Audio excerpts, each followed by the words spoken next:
Hi, good morning. Homepage, my name is Stephanie Singh from HD Makeup Studio and Academy, and we will be discussing today on how to do makeup for an everyday look.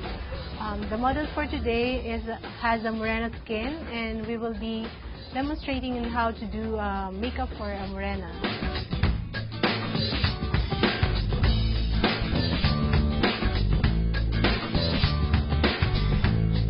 Choosing the right foundation, dapat magbe-base match ka muna dito sa jaw.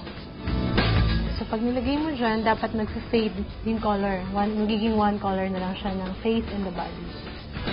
To get your base match, that's the time when you put the foundation all over your face. I'm actually using a Graftobian foundation on her because she has a normal skin. Ang effect niya kasi magiging parang dewy and healthy in skin. Tapos, you only need little product to cover all the imperfections, like yung mga discoloration sa face. After the foundation, you need to highlight your under eye. Highlight means it's normally 2 shades lighter than your foundation. Yung highlight kasi para mag-lift yung mata niya.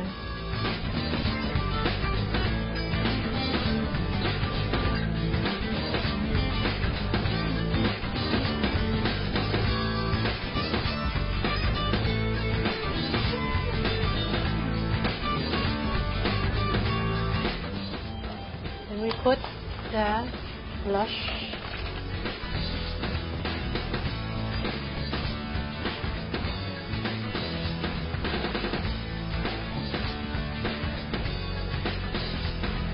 So basically, ang ginamit ko lahat are cream foundation, cream blush. So after the cream foundation and the cream blush, we need a powder to set para hindi na gumalaw yung makeup beneath. So I'm gonna use the loose powder.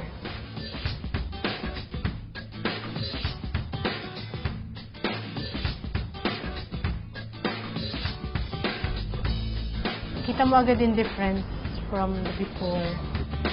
Yet, yung finish niya, it's very thin lang. Hindi siya yung sobrang kapal. Even on camera. Punta na tayo sa eyebrow, sa kilay. Okay, the eyebrow color, dapat very close siya dun sa hair color. So, if yung buhok niya, it's a little bit gray or dark brown, dapat yung eyebrow powder mo should be very close to her hair color. So in her case, you can use this. And just fill in.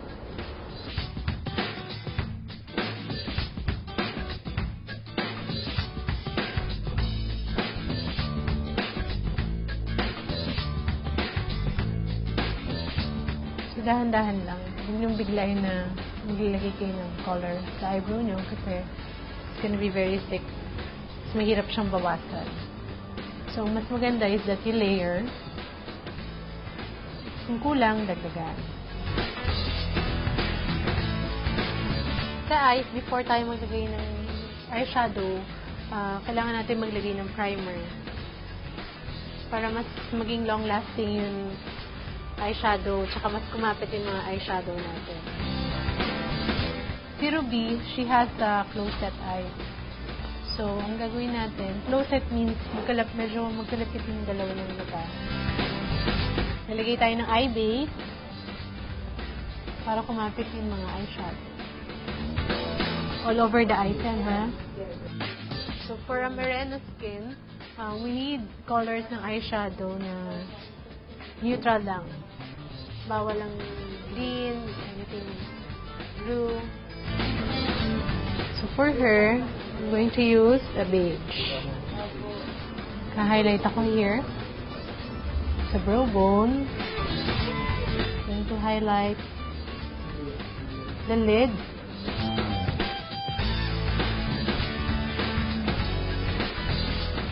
Highlight the inner tindan. Ito yung inner corner ng mata. Then mid-tone. I'm gonna use pink dito sa gitna. Yan.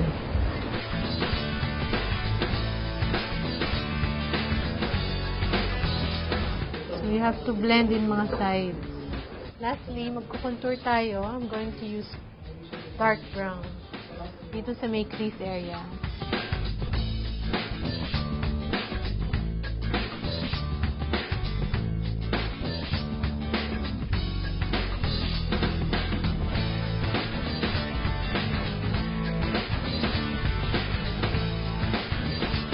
Eyeliner tayo sa outer lash line. Yung eyeliner dapat very close to the lash line, tsaka manipis lang para hindi siya masyadong matapang tignan.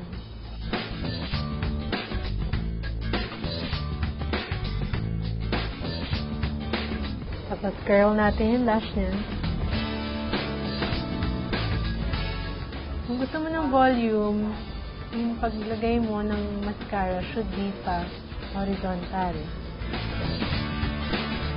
Gusto mo mag-lengthen, i-roll up mo siya.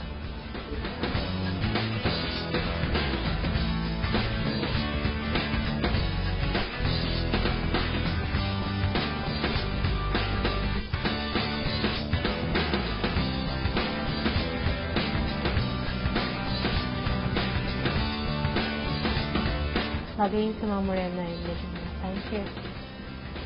Bronzer. Ilagay mo siya on top of your blush.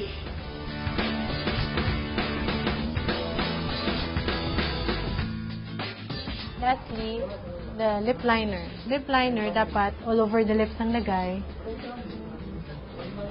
Para kung mawala mo yung lipstick mo, at least you have protection pa beneath your lipstick. May lip liner ka. Hindi yun nawala na yung lipstick mo. Kita na agad yung discoloration sa lips.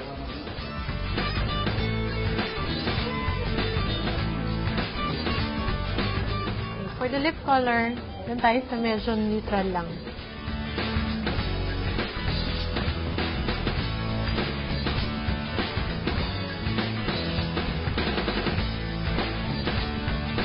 So basically, what we did today is that we put the proper foundation on Ruby. Dapat yung kanyang foundation should be base match on her skin.